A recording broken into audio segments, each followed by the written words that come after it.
श्री गुरुचरित्र अध्याय 2.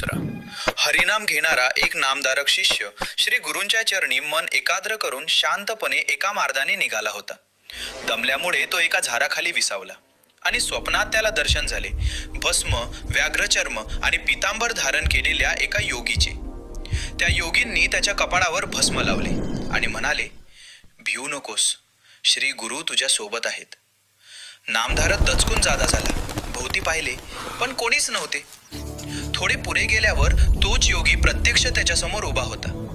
नामधारक आनंदाने धावत गेला आणि वंदन करून म्हणाला, हे योगीश्वर, आपण कोण आहात? तेव्हा योगी म्हणाले, माझे नाव सिद्ध आहे आणि गांधापूरचे श्री नृसिंह सरस्वती हे माझे गुरु आहेत.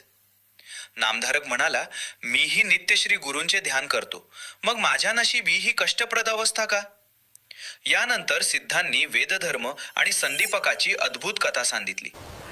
वेदधर्मगुरु आजारी कुष्ठरोगी झाले. त्यांचा स्वभाव कठोर झाला, पण शिष्य संदीपकाने कधी सेवा सोडली नाही. अत्यंत निष्ठेने, प्रेमाने त्याने गुरूंची सेवा केली. त्याच्या सेवेनं प्रसन्न होऊन भगवान शंकर आणि विष्णूही प्रकटले. पण संदीपकाने काहीही मागितले नाही, फक्त एकच वर मागितला, माझी गुरुभक्ती अखंड वाढत राहो.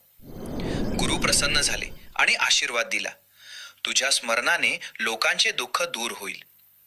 दुसऱ्या अध्यायातील शिकवण आहे ती अशी की गुरुभक्तीपेक्षा मोठे काही